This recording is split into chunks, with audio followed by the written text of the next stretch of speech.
Some love stories begin with a kiss. This one begins with a locked door. Seraphine is 77 years old. Her hair is the color of winter light. Her hands know the particular weight of a crown she has carried for half a century. And the man beside her has been her home for longer than some people get to be alive. Together, they built something that was supposed to last. A kingdom made not of stone and ceremony, but of principles. Of choices made daily, quietly, without audience. They did not expect to lose it in a single evening. They did not expect the person who took it to be the one they had loved the longest, before either of them knew what love would cost. And they certainly did not expect the abandoned house at the top of the overgrown hill. The house had no reason to matter. It was old and half swallowed by vines, and it smelled of things that no longer existed. There was absolutely nothing remarkable about it, except that the moment Seraphine crossed its threshold, something inside the woman that had been silent for 50 years opened its eyes. The house knew her, and somewhere inside it, beneath the dust and the dark and the patience of things that have been waiting for exactly the right moment, was something Seraphine had left for herself. Something that would change everything. If you love intense wolf stories with destiny and twists, go ahead and subscribe to the channel right now. So subscribe and turn on notifications so you don't miss any chapters. And how about we get to know each other better? I'm Maggie Reed, the author of these stories, and you? Drop a comment below with your name and what city you're watching from. The smell was the first thing that hit her. Dust, old wood, and beneath it all, something sweeter. The ghost of cedar oil and candle smoke that Seraphine Wolcott had not breathed in over 50 years. She stood frozen in the narrow doorway, her silver-streaked hair brushing the rotting door frame. Her fingers still wrapped tight around the iron handle that had given way with a groan, as if the house itself had exhaled after holding its breath for decades. "Don't let go of me," Kalen said from behind her, his voice low and steady. The same voice that had steadied her through every storm in their 53 years together. His hand found the small of her back, warm even through the thin fabric of her blouse, and she let herself lean into it the way a tree leans into a wall it has grown beside long enough to trust. Seraphine was 77 years old. Her knees ached when the weather changed. Her eyesight, once sharp enough to spot a lie at 30 paces across a great hall, now required reading glasses she kept losing in her cardigan pockets. But when she stepped across that threshold and the darkness of the abandoned house swallowed her whole, she did not feel old. She felt something far stranger and far more unsettling. She felt young and terrified, and alive in a way she hadn't expected to feel today. Not on this day of all days. 24 hours ago, she had been sitting in the garden of the Wolcott estate, the one Kalen had built for her before their bonding ceremony, the one with the stone fountain shaped like a moon in its third quarter. Water still trickling from its lip, even though the gardens around it had gone a little wild in recent years. She had been drinking chamomile tea with Poof. Poof, it should be noted, was not a dog, nor a cat, nor any creature that could be found in any known bestiary. Poof was a Velpin, a species that had simply decided to exist sometime around the third decade of Seraphine and Kalen's reign, as if the land itself had grown curious and shaped something new out of moonlight and stubbornness. He did not speak, but he communicated, loudly and clearly, through a system of tail slaps, full-body shudders, and what could only be described as judgmental blinking. He had blinked 4 times, slowly, when Morthen arrived. Seraphine should have listened. Morthen, her son, 51 years old, broad-shouldered and sharp-jawed in the way Kalen had been at that age, with her own dark eyes set beneath a brow that had, over the years, learned to furrow in a way that felt less like thought and more like calculation. She had loved him before he was born. She had loved him through every tantrum, every dismissal, every moment when she had told herself he is just finding his way. All young wolves do. She had loved him the way you love a wound that won't quite close, tenderly, carefully, always aware of the sting. He had come to her in the garden with a glass of elderflower water and a smile that did not reach his eyes. "Mother," he had said, "I need to speak with you and Father. Together. Tonight." She had noticed at the time that he did not ask. He said need, and something in her chest, some ancient instinct that 53 years of safety had not entirely erased, had gone very quiet and very still. The meeting had taken place in the great receiving room. Kaelin had sat beside her, his hand over hers on the armrest of the chair he had commissioned for her decades ago, the one upholstered in deep blue, because blue had always been her color. 3 of Morthen's closest allies, men she did not fully know but had seen hovering at her son's side for the past year, stood near the door. She had noted them. Kaelin had noted them too. She'd felt his hand tighten almost imperceptibly. Morthen had stood at the center of the room with his hands clasped behind his back and told them, in a voice perfectly calibrated to sound reasonable, that it was time. Time, Kaelin had repeated, his tone neither warm nor cold. Simply waiting. For the transfer of leadership. Morthen had met his father's eyes without flinching. The pack councils have been talking. The outer territories are restless. They need someone at the helm who can... He had paused. Project Strength. The silence that followed was the kind that has weight. Seraphine had watched her husband's face. She had learned, over 5 decades, to read every variation of stillness that Kaelin Wolcott was capable of. The stillness he wore then was not anger. It was something quieter and more painful, a kind of recognition, as if some part of him, some deep-buried father's intuition, had always known this moment was coming and had spent years building rooms inside himself to store that particular grief in. "We are not stepping down," Kaelin said finally. "Not under pressure. Not tonight." Morthen had nodded, slowly, as if he'd expected this answer and had already planned 3 moves beyond it. He'd snapped his fingers once, a small gesture, almost casual, and the men near the door had moved. They had not been hurt. She needed to hold on to that, even now, standing in the dark of this house that smelled of cedar and memory. They had not been touched. They had been guided, firmly and without ceremony, into one of the estate's oldest cars, driven for what felt like an hour through roads she didn't recognize in the dark, and deposited at the edge of an overgrown property with nothing but the clothes on their backs and a flashlight someone had tossed onto the seat almost as an afterthought.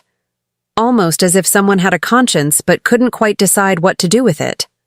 The car had pulled away, and they had stood in the dark, she and Kaelin, 77 years old and breathing the night air, and looked at the house in front of them. It was half buried in ivy and climbing vines that had gone completely feral. Thick ropes of green and shadow that covered the walls up to the 2nd story, framing the windows like dark picture frames around paintings no one had looked at in years. The roof sagged gently on one side. The front steps were cracked down the middle, and a young birch tree, pale and slender and utterly unbothered, had grown straight up through the gap in the porch boards and stood there now, silver-leafed and composed, as if it had simply decided the porch was the best place to be, and had no intention of discussing it further. Kaelin had looked at all of this for a long moment. Then he had turned to her, and in the beam of the flashlight she saw something cross his face that she hadn't expected. Not despair, not fury, but a faint, slow, exhausted smile. "Well," he had said, "I always did want to see the inside of this place." And that was why, even now, even as her heart was still catching up to the reality of what her son had done, even as that word son sat inside her chest like a stone, she had laughed. A short, surprised, completely real laugh, the kind that cannot be planned or performed. That was Kaelin. 53 years of him, and he could still do that. They stepped further inside together, his hand still warm at her back, the flashlight sweeping slow arcs across the entry hall. The floorboards exhaled softly beneath their feet. Somewhere above them, the house settled with a low, tired creak, as if acknowledging visitors it had long since stopped expecting. And then Seraphine stopped walking. Because beneath the dust and the darkness and the slow breathing of the house around them, she recognized this place. She recognized the curve of the staircase, the pattern of the floor tiles, chipped and faded, but still there beneath a skin of grime. The height of the ceiling, with its plasterwork barely visible under decades of neglect. The particular shape of the window at the top of the stairs, arched, with a small circle of colored glass at its peak, ruby red and shaped like a crescent moon. Her hand flew to her mouth. "Kaylin!" Her voice came out strange, cracked at the edges, as if the word had been stored somewhere too small for too long. He was already beside her, already looking up at the window the way she was, the ruby light gone dark without the moon behind it, but the shape still there, unmistakable. The same shape that had been above them on the night they had first spoken to each other. The night everything had begun.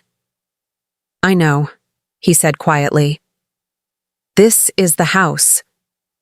The words felt too small for what she was feeling. "This is the house." He didn't answer right away. When she looked at him, she found him watching her with an expression she had seen before. Not often, but often enough to know it. It was the expression he wore when something moved him so deeply he needed a moment to decide whether to let it show. Then Poof, who had apparently been tucked inside Kaylin's coat pocket for the entire ordeal, chose that precise moment to emerge. He hauled himself up to the edge of the pocket, sat upright with all the composure his tiny body could manage, opened his 4 amber eyes very wide, and then sneezed so violently that both his useless little wings shot straight out sideways, and he launched himself backward off the pocket's edge entirely. He disappeared back inside the coat. There was a brief, muffled scrambling sound. Then his round head reappeared at the pocket's edge. He blinked once, slowly, with tremendous dignity. Seraphine stared at him. Kaylin stared at him. And then, despite everything, despite the ache in her chest and the stone that was still her son's name, and the strange, terrible wonder of standing in this house again after all these years, Seraphine Wolcott, Luna of the Wolcott pack, 77 years old with silver in her hair and a kingdom taken from beneath her feet, laughed until tears ran freely down her face. She laughed until she was holding onto her husband's arm with both hands just to stay upright. And Kaylin, Alpha King, held her up and laughed with her. And just for a moment, in the dark and the dust and the cedar smoke memory of this impossible house, they were 23 years old again. But as the laughter faded and the silence settled back around them, warm and strange, Seraphine's gaze drifted down the length of the hall, past the staircase, past the shadows, toward the far wall where the vines had pushed through a crack near the baseboard and curled inward across the floor like searching fingers. And there, at the base of them, barely visible beneath the green, was a shape. A door. Or what had been a door. The vines had grown over it so completely that only the faintest outline remained. The suggestion of a frame, the ghost of a threshold. But her heart recognized it the same way it had recognized the staircase and the window and the cedar smoke ghost of a memory she had carried for 50 years without knowing she was still carrying it. Something was behind that door. Something that had been waiting, patient as ivy, for a very long time. She took a step toward it without entirely deciding to. The door did not want to be found. That much was clear from the way the vines had claimed it. Not lazily, the way ivy tends to sprawl across things out of simple opportunism, but with a kind of intention, layering themselves thick and deliberate over every edge of the frame, weaving themselves into the wood grain as if they had been asked to keep something in, or keep someone out. Seraphine stood before it with the flashlight in one hand, and a growing sense that the house had been waiting specifically for her, which was either a beautiful thought or a deeply unsettling one, and she hadn't quite decided which. Kaylin crouched beside the base of the door, his knees protesting audibly in the way that knees do when they have carried a person for 77 years and feel entitled to comment on it. He pressed 2 fingers against the wood just below the lowest curl of vine, testing the surface with the same careful attention he had always brought to things that mattered, unhurried, thorough, reading what his hands could tell him before asking anything else. "Solid," he said, more to himself than to her. "The frame hasn't rotted. Whatever's behind this was built to last. Everything in this house was built to last." Seraphine reached out and touched one of the vines. It was cool beneath her fingers and faintly damp, and she had the sudden irrational impression that it flinched. She pulled her hand back. That was always the point of it. Kaylin looked up at her then, and in the slant of the flashlight beam she could see the question forming behind his eyes. "You remember more about this place than you've told me." But he didn't ask it. Not yet. He simply rose, slowly, with one hand braced against the wall for balance, and stood beside her in that particular way of his that had always meant, "I'm here. Take your time."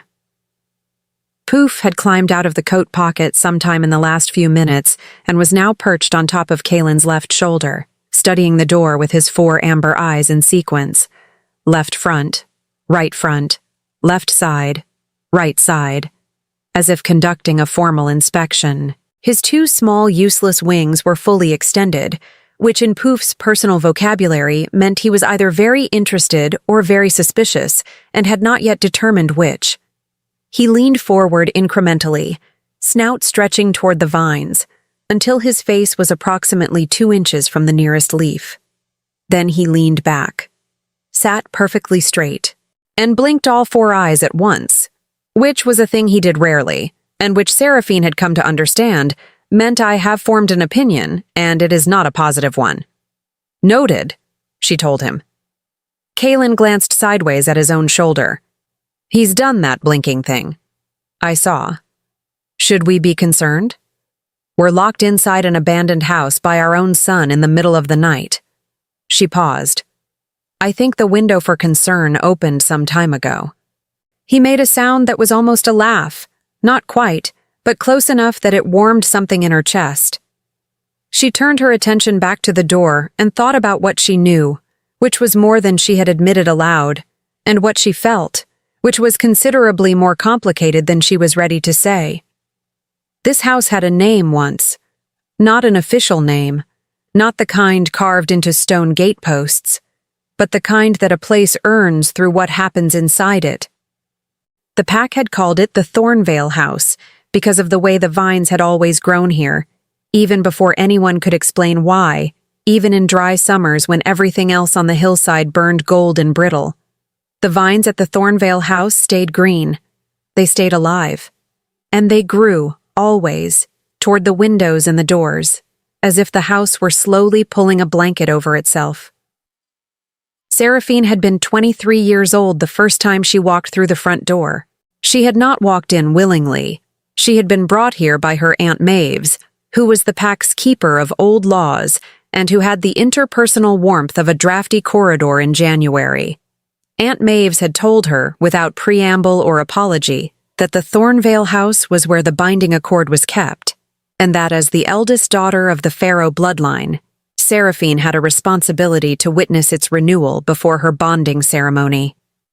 She had not known at the time what the binding accord was. She had not known that the answer to that question would change everything. She thought about that now as she and Kaylin worked together to pull the vines back from the door, him taking the thicker ropes near the top, her carefully peeling the thinner tendrils from around the handle, both of them moving in the wordless coordination of 2 people who had shared a space and a life long enough that their bodies had learned each other's rhythms. The vines came away more easily than she expected, as if they had been waiting for the right hands. "You're quiet," Kaylin observed. "I'm thinking." "You've been thinking since we got out of the car." He freed a particularly stubborn length of vine from the upper hinge and set it aside, which is either reassuring or worrying, depending. Depending on what? On whether what you're thinking is going to make tonight more complicated. She considered this honestly. Probably more complicated. Right. He pulled the last thick vine from across the door's center and stepped back to look at it properly. Then at least we're consistent.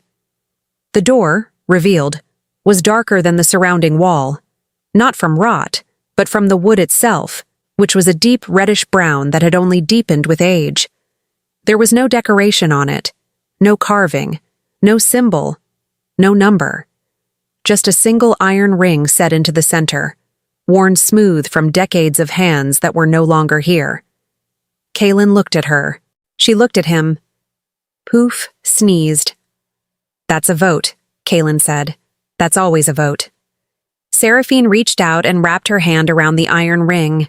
It was cold, genuinely cold, in a way that had nothing to do with the night air. And for just a moment she hesitated, feeling the weight of everything on the other side of it. Memory, history, the specific gravity of things left unfinished. Then she pulled. The door opened. The smell that came through was nothing like the rest of the house. It was dry and still and faintly mineral, like a room that had been sealed rather than abandoned, like something preserved, not forgotten. The flashlight beam slid across the threshold and landed on the far wall, and what it illuminated made Seraphine's breath stop entirely. The room was small. Barely more than a deep alcove, really. A stone floor, a low ceiling, and walls lined from floor to ceiling with narrow shelves. And on every shelf, placed with careful spacing as if each one mattered, were objects. Dozens of them. Small things, mostly. A folded cloth, its color lost to time but its shape still neat. A clay cup with a chip on the rim. A pair of reading spectacles with one cracked lens. A child's drawing, framed in dark wood, showing two figures holding hands beneath something that might have been a moon or might have been a sun. The artist's intent had been generous, if not precise. And in the center of the lowest shelf, set apart from everything else, was a book. Not a grand book. Not an ancient tome with iron clasps and dramatic proportions. A modest book, cloth-bound in faded green, with no title on the spine. The kind of book that looked as though it had been read often enough to become soft at the corners and stiff at the binding. Seraphine's legs carried her into the room before her mind had finished deciding to move. She crossed the stone floor and crouched, knees complaining, ignored, and picked up the book with both hands. She turned it over. On the front cover, in handwriting, she recognized with a shock so immediate it felt physical, were 3 words. For when you forget. She knew that handwriting. It was her own. Behind her, Kaylin stepped into the doorway. She heard him stop, heard the soft sound of his breath. And then, very quietly, in a voice she had not heard from him in years, the voice that lived beneath the Alpha's steadiness and the King's composure, the voice that was simply him, he said her name, just her name, nothing else. And that was enough to make her eyes fill. Because she had no memory of writing this book. She had no memory of placing it here, or coming to this room, or building these shelves and filling them with these small, faithful objects. But her hands recognized the weight of it. And somewhere beneath every year of her life since the age of 23, something recognized the room itself. Not as a place she had visited, but as a place she had made. The question was, when? And why? And what, exactly, had she been afraid she would forget? Poof, from the doorway, let out a sound she had never heard him make before. Not a sneeze, not a tail slap, a low, sustained hum, barely audible, that vibrated faintly in her chest like a second heartbeat. She looked down at the book in her hands. She opened the first page. The first page had no date. That was the first thing Seraphine noticed, not because dates were important in themselves, but because she had always dated everything. Every letter, every note, every grocery list that had ever passed through her hands bore a date in the upper right corner, written in the neat, slightly forward-leaning script that her Aunt Maves had drilled into her as a girl.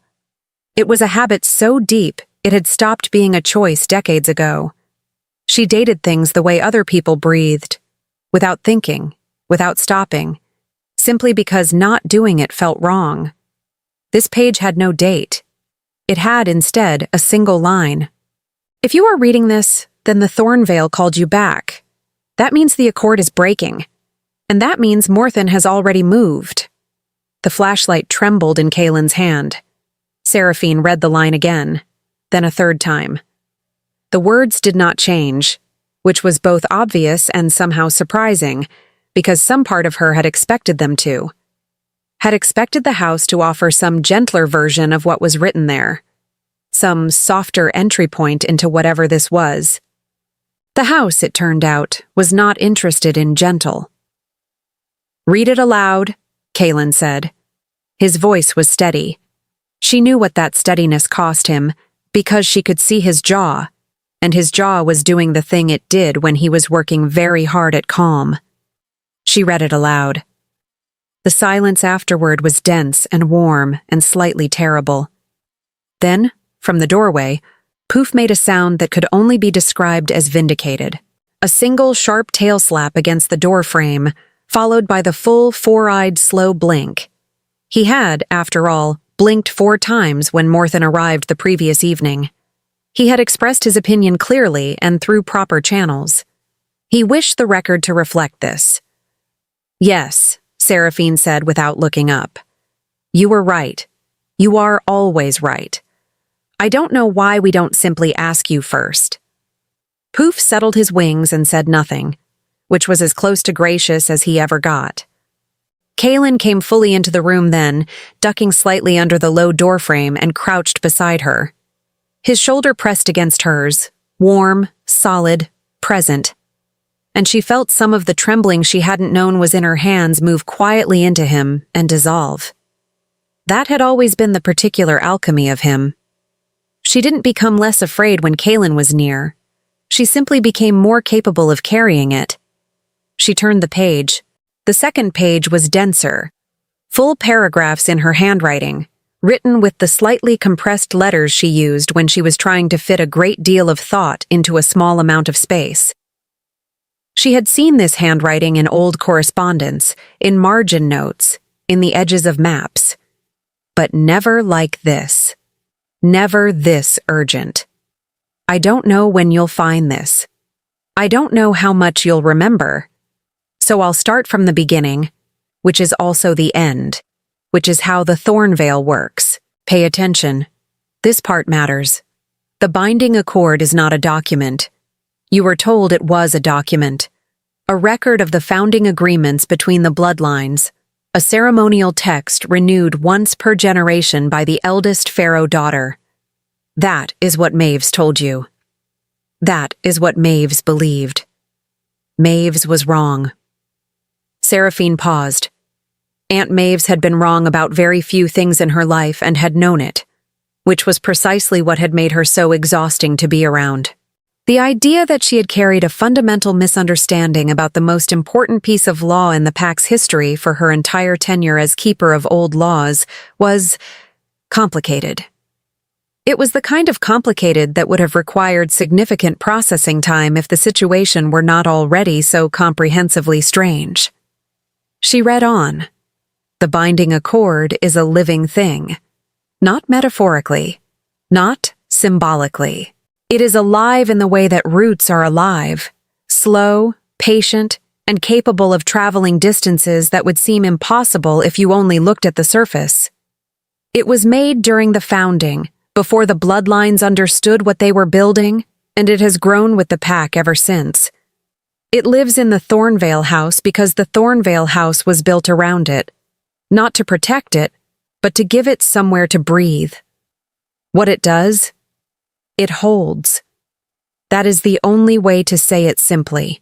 It holds the bonds between mates, between territories, between the old promises that were made when the Pack was young.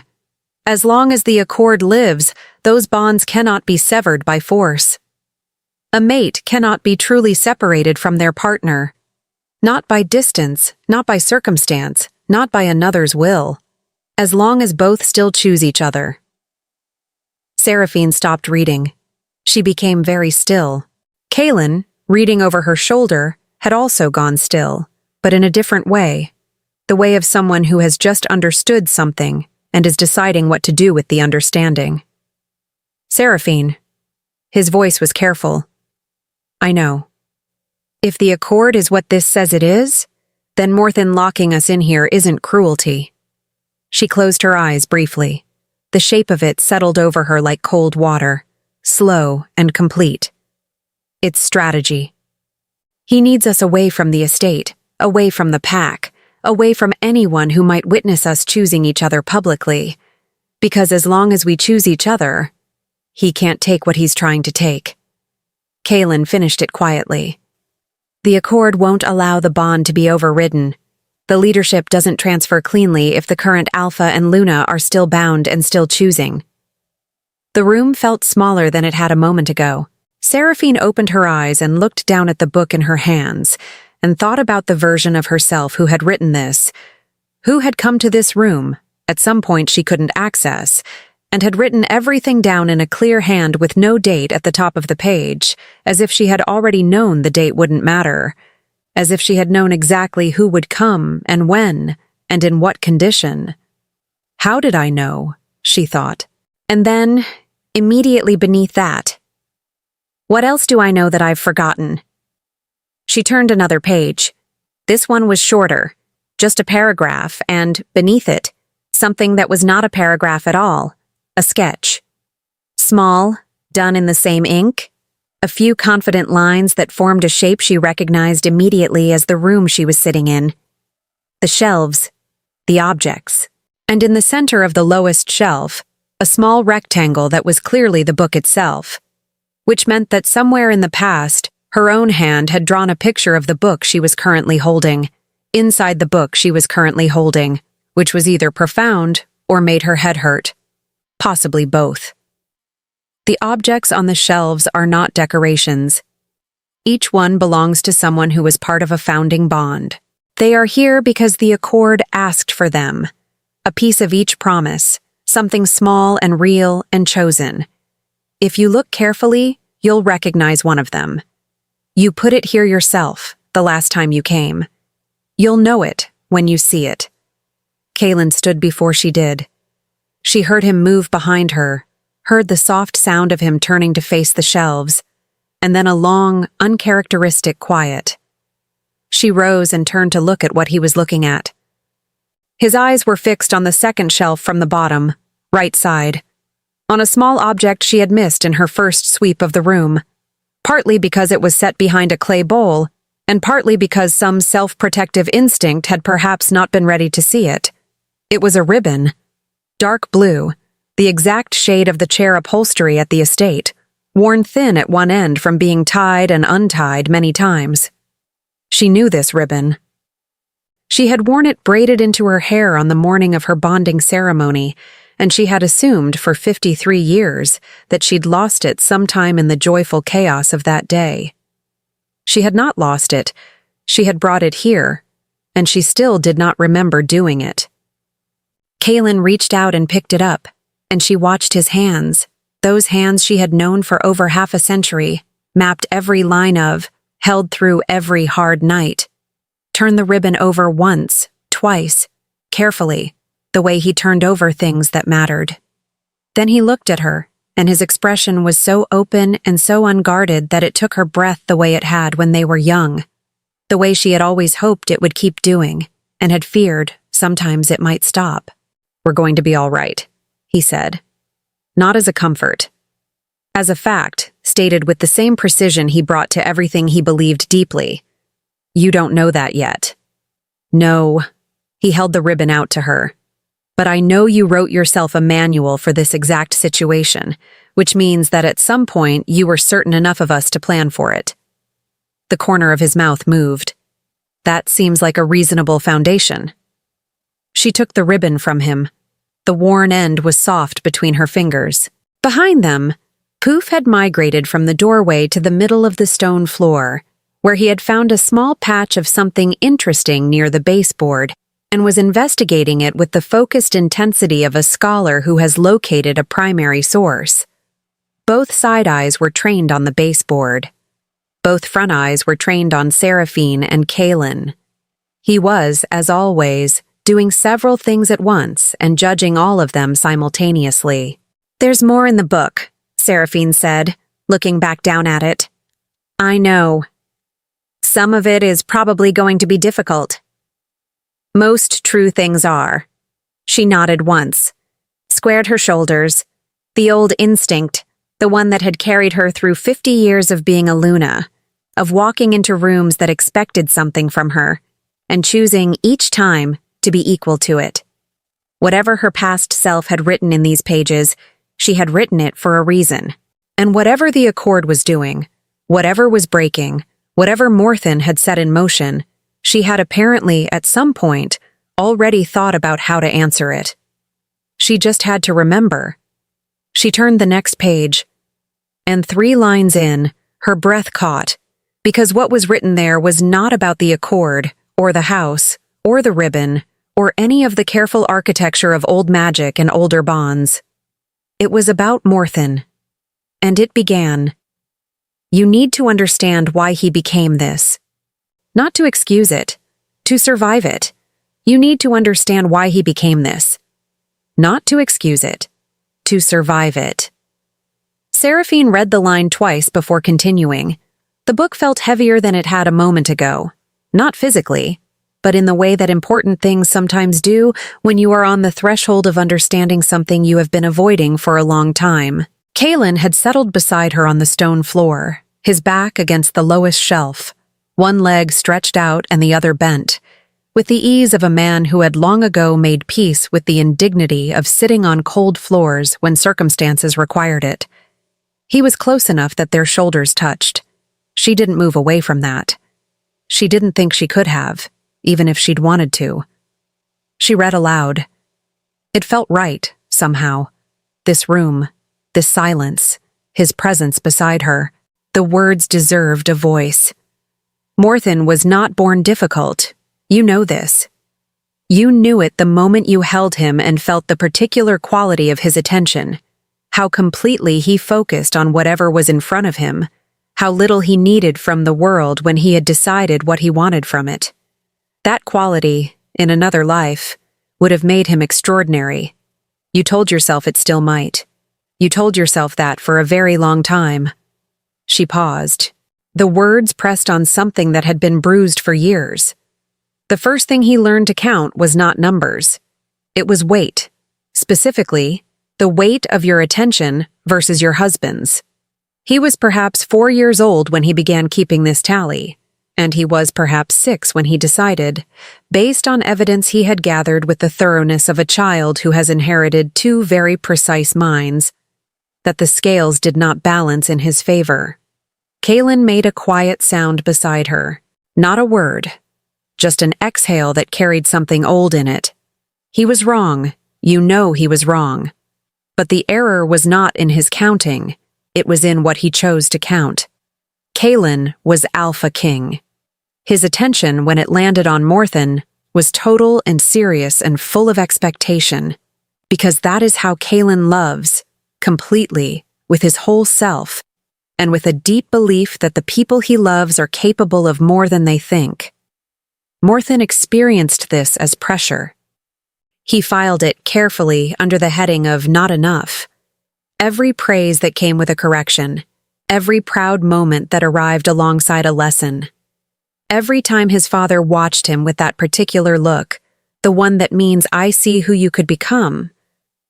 Morthen felt the distance between who he was and who was being imagined, and he measured it, and he added it to the tally.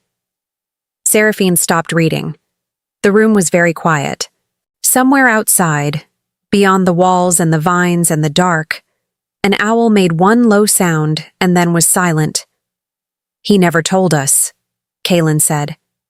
His voice was even, but she knew the texture of even, and this one had grief running through it like a thread.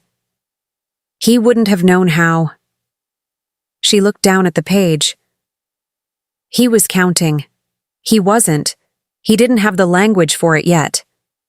And by the time he did, the tally was already so old it felt like fact. We could have done a great many things. She said it gently, because gentleness was what the moment needed, not absolution and not blame. So could he. That's the part the book says we have to hold at the same time. She turned the page. Here is what the tally became over the years: a private architecture, a structure built entirely on the belief that he had been given less than he deserved, that your love for each other somehow diminished the love available for him, that the kingdom you built together was a monument to a bond that had no room in it for a third person. He watched you and Kaylin and saw two people who were complete without him. He was not entirely wrong about the completeness. He was entirely wrong about what it meant. He began, in his late youth, to seek outside the family what he felt was missing inside it. Recognition. Precedence. The sensation of being the most important person in a room. He found people who gave him these things readily, because people who give recognition readily are often people who want something in return, and Morthen, who had spent his whole life measuring, did not always notice when he was being measured in return. The ambition came later, and it came dressed as logic. If the kingdom would be his eventually, why not now? If his parents were aging, why wait? If the outer territories were restless, and they were, because territories are always restless, that is simply the nature of territories, then was it not responsible to act? He built a case. He built it carefully over years, with the same thoroughness he had brought to counting when he was small. By the time he presented it to himself as a finished argument, he had forgotten that he had built it on a foundation of old hurt. That is the danger of grief that is never spoken. It doesn't stay grief. It becomes reasoning. Seraphine closed her eyes for a moment. The book rested in her lap, patient. She thought about Morthen at 7 years old, sitting across the table from her with a piece of fruit in each hand, explaining with complete seriousness why the larger piece should be his, because he had arrived at the table first, and therefore had temporal precedence. She had laughed. She had given him the larger piece. She had thought, what a precise little mind. She had not thought, what is he practicing for? Poof, who had completed his investigation of the baseboard and found it satisfactory, had migrated to the center of the room and was now sitting between them with the air of someone attending a lecture they had already read the source material for. His front eyes were on the book. His side eyes were on the door. He was, as ever, covering all angles. There's a word for what he built, Kaylin said quietly. Several words. I was going to say story. He picked up the ribbon she had set down on the floor between them and turned it over in his fingers, not looking at it, just holding it. He told himself a story about us, about what we were and what we felt, and how much space existed for him inside it. And the story got old enough that it started to feel like history. Yes. And now he's acting on history that was never real. Yes. She reopened the book. But the hurt underneath it was real. That part we don't get to dismiss. She could feel him sitting with that, the particular quality of his silence when he was integrating something difficult without rushing it. She had always loved that about him. He never performed acceptance. He simply worked at it honestly, in whatever time it took. She read the last paragraph on the page. I am not telling you this so that you will forgive him tonight. Forgiveness is not a decision made in a cold room at the bottom of an old house. I am telling you this because you will face him again, and when you do, you will need to see him clearly. Not the king-in-waiting he is pretending to be, not the villain of a story he has written himself into, but the person underneath both of those things, the one who is still, somewhere, counting. See him. That is the only thing that has ever had a chance of reaching him. It is also, I should warn you, the hardest thing you will ever do. The page ended there. Seraphine sat with it for a long moment, one hand flat on the paper, feeling the slight texture of the ink beneath her palm. Then Poof sneezed, once, moderate, with excellent timing, and the spell broke cleanly. Right, she said, and turned the page. The next section of the book shifted in tone. The handwriting was the same, but the letters were slightly larger, slightly more deliberate, as if the version of her who had written this part had needed to slow down. Now, the accord. What Maves didn't know, what no one living knows as far as I can tell, which is how we arrived in this situation, is that the binding accord has a second function. The first function you now understand. It holds bonds. It protects chosen partnerships from being overridden by external force. But the second function is older, and it is the reason the Thornvale house exists. The accord remembers. Every bond that has ever been made under its protection lives inside it, not as records, not as names in a ledger, but as presence. The people who have loved truly and chosen freely under the accord's reach have left something here. Not their memories, not their consciousness. Something smaller and more specific. The quality of their choosing. The particular texture of a decision made freely, with full knowledge of the cost. This room holds those qualities. That is what the objects are. Each one was left here by someone at the moment of their deepest choosing, the moment when they could have turned back and didn't. The cloth on the top shelf belonged to a woman named Orsina, who chose to stay with her mate when every practical argument said leave. The cup belonged to a man named Farron who gave up a position of great power because the person he loved could not live in that world, and so on. The accord collects these moments, and when a bond is threatened, when something tries to break what was freely made, the accord responds. What it does when it responds, I cannot fully explain. I only know what I felt the last time I was in this room, when I left the ribbon and understood finally what I was part of. It felt like being heard, not by a person, by something older and more patient than a person, something that had been paying attention for a very long time and was now, simply, present. The accord cannot fight for you. It cannot remove Morthen from the path he has chosen, or undo the hurt that made him choose it. What it can do is this. Hold the space of your choosing open. Keep the bond alive and clear, for as long as you are both willing to tend it. Give you the ground to stand on. The rest is yours. Seraphine finished the page and sat quietly. Outside, the night had shifted. She could feel it in the particular way the silence had changed quality, moving from the dense stillness of late night toward something slightly thinner, slightly more provisional. Not dawn. Not yet. But the suggestion of it, somewhere in the distance, beginning to consider its options.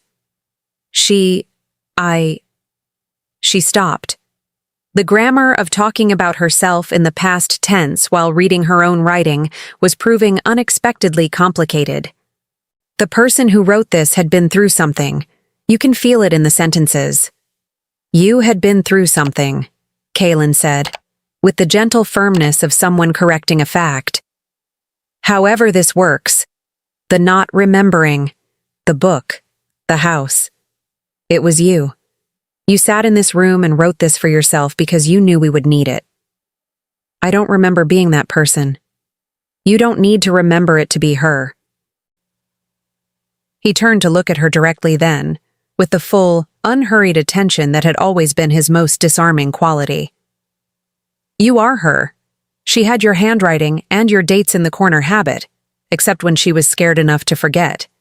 Which means she was human enough to be scared and precise enough to show up anyway. A pause. That's you. Seraphine looked at him for a long moment. Then she said, very quietly, You are insufferably good at this. I've had 53 years of practice. And yet it never gets less effective, which I find somewhat unfair. From the floor between them, Poof made a sound, short, resonant, unmistakably smug, and extended both useless wings to their full span, which in his personal vocabulary Seraphine had come to understand as agreement, with emphasis. She almost smiled. Then she did smile. Then she looked back down at the book and turned to the next page, and what was written there made the smile stay, even as her heart tightened with the complexity of it. Because the next page said, There is someone who can help you. You won't expect it. You won't want to accept it at first. But pay attention, because help, in this particular story, arrives in an unexpected shape. It always has. Morning arrived the way it sometimes does after a long night. Not dramatically, not with any particular announcement, but simply by making the darkness thinner until the windows found their shapes again, and the objects in the room became edges first, and then things. Seraphine had not slept. She was not sure she could have, even if she'd tried. The book lay closed in her lap, and she had been sitting with the last few pages she'd read, turning them over in her mind the way you turn over a stone to see what lies underneath. Carefully, not entirely sure you want to know, but unable to leave it unturned. Kalen had slept briefly, with his head tilted back against the shelf and his arms folded across his chest, with the composed authority of a man who had decided that rest was a practical necessity and had accordingly rested. She had watched him for a while in the thin pre-dawn light and felt, as she had felt 10,000 times before, and expected to feel 10,000 times more, the particular quality of gratitude that doesn't need to be spoken because it lives somewhere below speech. Poof had slept on top of Kalen's left shoe. This was a new development. Previously, he had always slept in the coat pocket, and she had spent some time wondering whether it was a territorial statement, a comfort-seeking behavior, or simply a Velpin's private architectural preference. She had reached no conclusion. Poof's inner life remained as ever his own. The sound that woke Kalen was not loud. It was, in fact, so quiet that Seraphine nearly missed it herself. A soft, rhythmic sound from somewhere above them, on the upper floor of the house. Not footsteps exactly. More like the sound of someone who was trying very hard not to make footsteps and was almost succeeding. Kalen's eyes opened. He did not move. She had always admired that about him. The ability to come fully awake without the transition being visible from the outside, as if some part of him had never entirely stopped paying attention. His eyes found hers. She tilted her head toward the ceiling. He nodded once. Poof, on top of the shoe, opened all four eyes simultaneously and went completely still in the posture he reserved for situations requiring maximum vigilance. Front paws pressed together, wings flat, snout pointing at the ceiling with the intensity of a compass needle finding north. The footsteps, because that was what they were, unmistakably, now that whoever was making them had apparently given up on subtlety, moved across the floor above them, paused, and then began descending the stairs. Slowly, with a hesitation between steps that suggested either great physical caution or great emotional uncertainty. Seraphine rose. Her knees made their standard complaint, duly noted and overruled. She picked up the flashlight from the floor. The battery had held through the night, barely, the beam now the amber color of old honey, and stepped out of the small room into the main hall. The staircase was visible from where she stood. The morning light through the arched window had gone from nothing to the faint gray of early possibility, and in it she could see a figure descending the last few steps with one hand on the banister and the expression of someone who had prepared several versions of what they were about to say and was no longer confident in any of them. The figure was a young woman. She was perhaps 30, lean and dark-haired, with the particular quality of stillness that Seraphine associated with people who had learned stillness the hard way, rather than being born to it. She was wearing practical clothes, slightly damp at the shoulders from the night air, which meant she had come in through a window at some point and had been upstairs long enough to wonder whether coming down was a good idea. She had, Seraphine noted, the same sharp jaw as Morthen. This fact registered in her chest with a small, complicated impact. "You came through the east window," Seraphine said. "The one the vines haven't reached yet." The young woman stopped 2 steps from the bottom. Her eyes, dark, careful, currently doing a great deal of work, moved from Seraphine to Kalen, who had appeared in the doorway of the small room behind her, to Poof, who was now riding on Kalen's shoulder and staring at the visitor with the focused attention of a customs official. "I didn't know you were in the small room," the young woman said, Her voice was low and precise. I assumed you'd be upstairs. I was going to come down at first light and I had a plan. What happened to the plan? A pause. You were already awake. Kaylin, behind Seraphine, made a sound that was very nearly a laugh and converted it cleanly into a cough. Poof turned and gave him a side-eye that communicated, without ambiguity, that this was not the moment. "What is your name?" Seraphine asked. The young woman came down the last 2 steps. She stood in the hall with her hands loose at her sides and her chin up in the way of someone practicing courage rather than possessing it naturally, which Seraphine had always found more admirable than the natural variety. "Vesna," she said. "My name is Vesna. I am—" She stopped, started again. "Morthen is my father." The hall received this information quietly. Seraphine studied her. The jaw, yes, unmistakably, but the eyes were different. They had a quality Morthen's had lost somewhere along the way, a quality she remembered in him from very early, before the counting had become consuming. They were eyes that still looked at things and hoped to be surprised by what they found.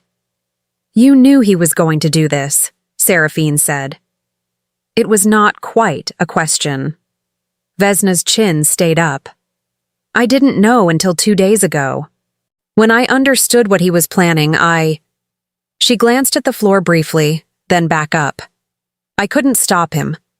I don't have that kind of standing with him, but I could come here. I knew about this house. He told me about it once, a long time ago, when he was—" She paused, and something moved across her face that was young and old at the same time.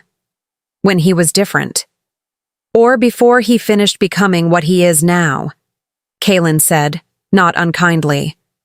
Vesna looked at him directly. "He's not a monster," she said with the fierce precision of someone who needs to believe this and is also increasingly unsure. He's wrong. He's doing something wrong. But he's not." "We know," Seraphine said. That stopped her. "We know," Seraphine repeated more gently. "We've been reading." She held up the book and watched Vesna's eyes land on it and widen very slightly, a recognition that she tried to contain and didn't entirely manage. "You've seen this before." "He has a copy," Vesna said slowly. "Or not a copy. A page. One page, torn out, that he keeps in a locked box that he thinks no one knows about. I found it once when I was young, and he was furious when he realized and he never explained what it was." She looked at the book as if it might explain itself. "What is it?" "Something your grandmother wrote," Kaylin said. Vesna blinked. "She's standing in front of me." "The other grandmother." He glanced at Seraphine. "Apparently." Seraphine opened the book to the last page she had read, the one that said "Help arrives in an unexpected shape," and turned it so Vesna could see the handwriting. She watched the young woman lean forward to look at it, and registered the exact moment when the precision of the script and the particular forward lean of the letters became familiar to her. "That's your hand," Vesna said, looking up at Seraphine. "But you said—" "I don't remember writing it, but the house does." She closed the book. "Which is why I'm not going to ask you how you found this place, or why you came, or whether you're certain about being here instead of with your father. Those questions don't matter as much as the next one." Vesna waited. "The page he has," Seraphine said. "What does it say?" Something shifted in Vesna's face, a subtle reorientation, like a compass needle settling. She had come here, Seraphine understood, without being entirely sure she would be welcomed, without knowing what she would find, and without any guarantee that the people she was trying to help would see her as anything other than an extension of the threat. She had come anyway. That was the thing about courage that had been practiced rather than natural. It showed its work. "It says," Vesna began, and then stopped and pressed her lips together briefly. "It says that the accord can be suspended, Not broken. It can't be broken, he knows that. But there is a way to suspend it temporarily. A window of time, maybe a few days, during which the protection lapses and the bond is vulnerable. To be overridden. The hall was very still. And he has this page, Kaelin said. He's had it for 20 years. Seraphine felt the weight of that settle through her. 20 years of Morthen holding a single torn page, building his case, constructing his architecture of grievance and intention, adding it stone by stone to the structure he had been building since he was 4 years old, and learning to count in ways no one had noticed. 20 years. She looked down at the book. Somewhere inside it, in the pages she hadn't reached yet, in the words her past self had written in this cold room with no date at the top, was the rest of the answer. She could feel it the way you feel the weight of a conversation that hasn't finished yet. Poof! On Kaelin's shoulder had been uncharacteristically still for the entire exchange. Now he turned his head and looked at Vesna with all 4 eyes, a thing he reserved, in Seraphine's experience, for individuals he was making a significant decision about. The assessment lasted approximately 4 seconds.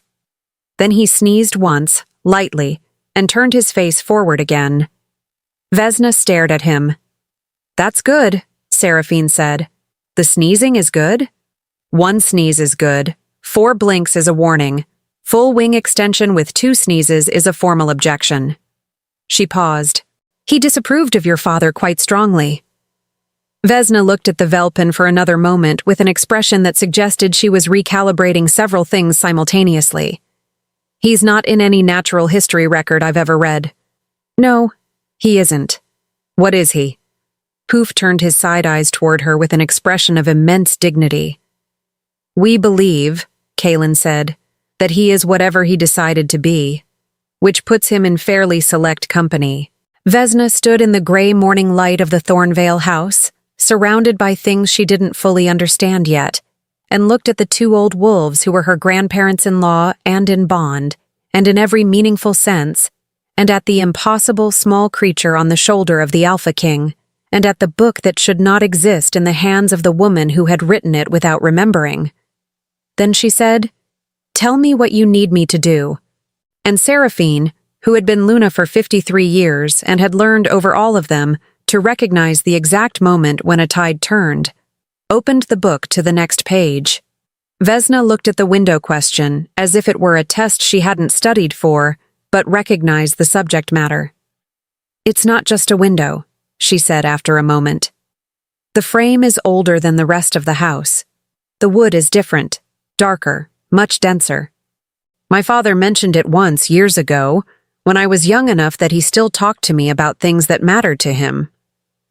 She paused, and the pause had layers in it. "He said the east window was built before the Accord, that it predated the whole structure, that whoever built this house built it around the window, not the other way." Seraphine turned that over carefully. The east window. She had not thought about it consciously, but now that Vesna named it, something in the back of her mind stirred. Not a memory exactly, more like the outline of one, the shape of something that had been there and been covered over. "He talked about this house often?" Kaelin asked. "When I was small, yes. He used to—" Vesna stopped. When she continued, her voice had the careful flatness of someone controlling something they're not ready to put down. "He used to tell me stories about it. About the Pack's history, about the founding. He knew an enormous amount about the old laws." A breath.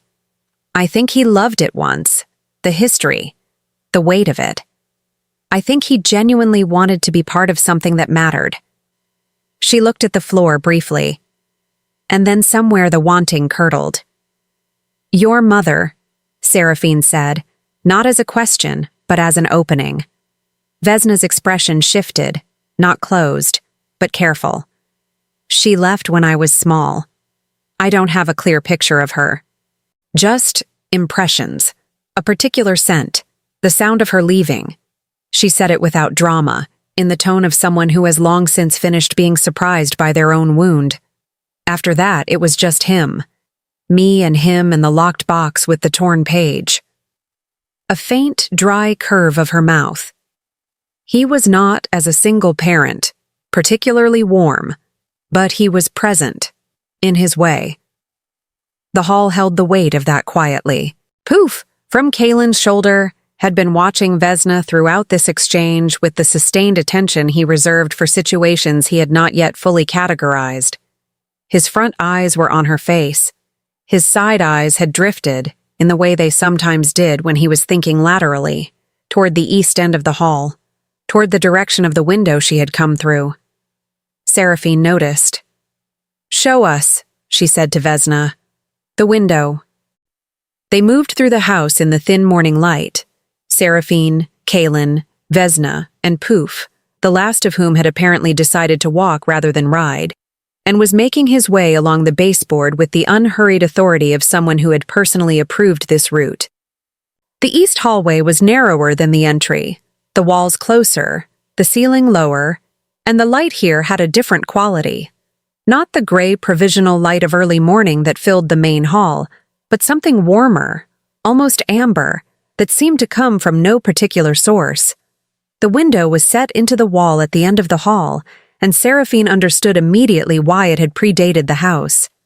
It had the particular quality of things that exist, because they must, not designed, not placed, simply there, in the way that certain rocks are simply there, in the way that certain trees grow in the exact center of a clearing, because something in the ground required them to. The frame was the color of charcoal, almost black, carved from a wood she didn't recognize with a grain that ran in patterns too deliberate to be natural. The glass was clear except at the very edges, where it shaded into a deep gold that caught the morning and held it. "I've never seen glass that color before," Kalen said quietly. "Neither had I." Vesna stood beside Seraphine, and for a moment the two women were simply looking at the same thing, the amber-edged light falling through old glass onto an older floor. "When I climbed through last night, it was dark, and I couldn't see the color. I felt the frame, though. It was warm." She glanced sideways. Warmer than it should have been, warmer than the rest of the house. Seraphine reached out and pressed her palm flat against the wooden frame. It was warm. Not the warmth of wood that has been in sunlight, that particular surface warmth, shallow and temporary. This was deeper, bone deep almost, like pressing your hand against the back of a living thing and feeling its temperature through its skin. Behind her, she heard Kalen make a quiet sound that was not quite surprise but was adjacent to it. "The book," he said. She turned. He was holding it. She had handed it to him when they'd stood to follow Vesna, and he had been carrying it with the careful, two-handed grip of someone transporting something that had earned its weight. He was looking at the cover, and his expression had the focused quality of someone reading something that wasn't text. "What?" she asked. "The cloth binding." He turned it slightly so she could see. "The color." She looked. The cloth binding of the book was faded. She had registered it as a kind of indeterminate green when she first picked it up, the color of old things that had once been brighter. But in the amber light of the east window, with the morning pouring through the old glass in its particular warm register, the binding had shifted. It was not green, or rather, it had not always been green. It was the same color as the light. The same amber, the same depth, as if the book and the window had been made from the same source and had simply faded at different rates over 50 years. Poof had stopped walking. He sat at the base of the wall directly below the window, front paws together, all four eyes trained upward with an expression of complete and solemn attention. Both wings were extended to their full, architecturally implausible, span. Seraphine had only seen that posture once before, and she had not known then what it meant. She thought she was beginning to understand now. "It's connected," Vesna said slowly. "The window and the book and the room with the shelves. It's one thing, isn't it?" "The accord," Seraphine said. "It doesn't live in the room. The room is just where we can see it most clearly. It lives in the house, in the whole structure." She looked up at the amber glass. The window is where it breathes. The word came out of her before she had decided on it, and once it was out, it felt precise in a way that satisfied something she hadn't known was looking for precision. The window was where the accord breathed, where outside and inside met, where the old bonds between the founding bloodlines touched the world they had made. She looked at Vesna. Your father's page, the one about suspending the accord. What exactly does it require? Vesna's jaw tightened very slightly. A severing gesture. Something that represents the bond being set aside. Voluntarily. It has to be voluntary. That's the thing he spent years working out. The accord can't be forced into suspension from the outside. It has to believe the bonded pair has chosen, even temporarily, to step apart. And how does it believe that? One of them has to leave something behind.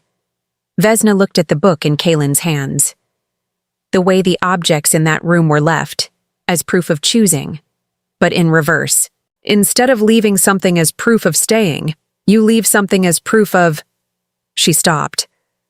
Stepping away, Kaylin finished. Yes. The three of them stood in the amber light for a moment. Then Seraphine said, He needs one of us to believe we've chosen apart, even briefly. Or he needs to create the conditions under which one of you does choose apart, Vesna said, and her voice had gone very quiet. That's what the last year has been. He didn't bring you here to trap you. He brought you here because being here, alone, cut off, in an unfamiliar place, with the estate and the pack and everything you've built together apparently taken from you, he thought it might be enough. That one of you might, in a moment of fear or grief or exhaustion, make a choice from that place. She looked at her grandmother, and the word was right, Seraphine thought. It was the right word even if neither of them had used it yet, with an expression of complicated honesty. He underestimated you. I don't think he's ever stopped seeing you as younger than you are. He sees us as we were in his memory, Kaylin said, which is the version that he measured himself against. Yes? Poof sneezed 3 times in rapid succession, lost his balance, tipped sideways, righted himself with great dignity, and then sat very straight and blinked all 4 eyes once in the direction of Vesna. It was the most complex sequence of communications he had produced since the previous evening, and it seemed, in context, to mean something like this: one has said something important, and I endorse it, and also that was completely involuntary. Vesna stared at him. Does he always... Yes, Seraphine and Kaylin said together. Vesna looked at the Velpin for another moment. Then something shifted in her expression. A small, unexpected loosening, like a knot coming partially undone. Almost a smile. Not quite, but almost. So, she said, recovering. He's at the estate. He's been there since last night, making his case to the council. He has until the 3rd morning. That's what the page says. The suspension window is only effective if it begins on the first night and runs uninterrupted for 3 days. She looked between them. Today is the 1st morning. You have 2 days before the window closes and the accord resets completely. If you're both still choosing, still actively, consciously choosing each other, when that window closes, the suspension fails. His entire plan collapses. And if we're not back at the estate by then? Being here doesn't matter. He calculated for that. He doesn't need you back. He just needs one of you to falter. She paused. But I think there's another way to close the window early, without waiting. Something the page didn't explain but implied. A deliberate act of choosing, made at the source. Seraphine looked at the window, the amber light, the warm frame beneath her palm. Here, she said. I think so. Kaylin opened the book to the last page they had read and turned forward slowly, carefully, scanning the handwriting that neither of them had reached yet. Seraphine watched his face as he read. The small movements of his expression, the slight furrow, the brief stillness that meant he had found something significant. He read for perhaps 2 minutes without speaking. Then he looked up. "It's here," he said. "She wrote it. You wrote it." He turned the book so she could read the page. She leaned forward. The handwriting was larger here than anywhere else in the book. Deliberate, almost ceremonial, as if the version of her who had written this had understood that these words needed room to breathe. "When you are ready, and you will know when, stand at the east window together." Not because the house requires a gesture, not because the accord needs proof, but because you do. Because after everything, after all of it, the years, the wait, the son you loved and the kingdom you built, and the grief you carried and the joy that was always larger than the grief, you will want to say it out loud, in a place that has been listening long enough to understand what it means. Say it simply. It doesn't need to be grand. It just needs to be true. The window will know. Seraphine finished reading and straightened slowly. The amber light lay across the floor between them in a long, quiet band, warm and unhurried, as if it had been waiting since before any of them were born and was perfectly prepared to keep waiting until they were ready. She reached out and found Kalen's hand. His fingers closed around hers immediately, without thought, the way they always had. The reflex of more than 50 years, deep as breathing. She looked at him. He looked at her. "Not yet," she said softly. "Not while we still have things to do first." He nodded. After. She turned to Vesna. "Tell me everything you know about how your father plans to address the council. Every detail. We're going to need all of it." Vesna straightened her shoulders with the practiced courage Seraphine had already come to recognize as her particular brand of bravery. "Then we should sit down," she said. "It's going to take a while." From the floor, Poof walked directly to Vesna's foot, sat down on top of it, pressed his paws together, and began his philosophical sitting pose, which was, in his vocabulary, about as close to "I have decided you are trustworthy" as he ever got. Vesna looked down at him for a long moment. Then, very carefully, as if she were afraid the decision might change its mind, she smiled. The morning had fully arrived by the time Vesna finished. She had spoken for nearly an hour, sitting cross-legged on the hall floor with her back against the wall and her hands moving occasionally to illustrate a point. A habit that reminded Seraphine, with an ache she didn't try to name, of Morthan at 20, still in the years before the counting became consuming. Back when his hands had moved like that. Back when ideas had been more interesting to him than advantage. Poof remained on Vesna's foot throughout. He had not moved except once, to sneeze at a dust mote, and had immediately resumed his post with the commitment of a creature who takes his endorsements seriously. What Seraphine had learned, laid out in the order in which it settled into clarity. Morthan had spent 14 months building his coalition. Not through force. She had been right about that. The plan had no violence in it, which meant that somewhere beneath the ambition there was still a floor of the values she and Kalen had built the pack on. He had done it through argument. Through the particular patient persuasiveness of a man who had been honing his case since before he consciously knew he was building one.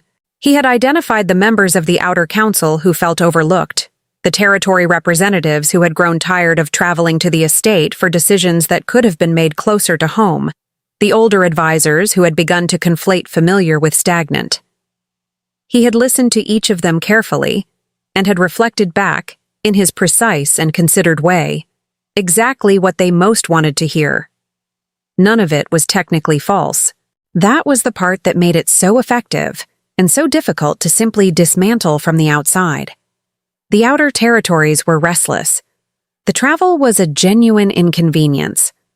The pack did need active leadership. Every plank of his argument was real wood. The structure it had been built into was simply not the one it appeared to be. "He's going to present it as a natural succession," Vesna said, "not a removal.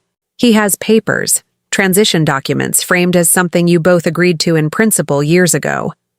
A kind of gradual handover, phased." Her mouth tightened. "He has your signatures on documents from approximately 15 years ago. Advisory papers about eventual succession planning that you both signed as a formality. Kalen was very still. Those were standard governance documents, he said. Every alpha signs those. He had them reframed, new context around the original signatures. A legal architect spent 2 years working on the presentation. Vesna looked at her hands briefly. I don't know all the details. I found out enough to come here. I wasn't supposed to know any of it. How did you find out? Seraphine asked. A pause that had texture. The locked box was not as secure as he believed. She looked up. I am very good at things I'm not supposed to be good at. He didn't teach me that. I learned it from watching him. There was something almost rueful in that, not quite pride, not quite grief, but the specific feeling of inheriting a skill from someone you love in a complicated direction. The council meets this evening, Vesna continued, at the estate. He'll present everything then, with you conveniently, absent. He'll say you're resting, that the handover was your own idea, moved forward slightly due to your health. Her jaw tightened.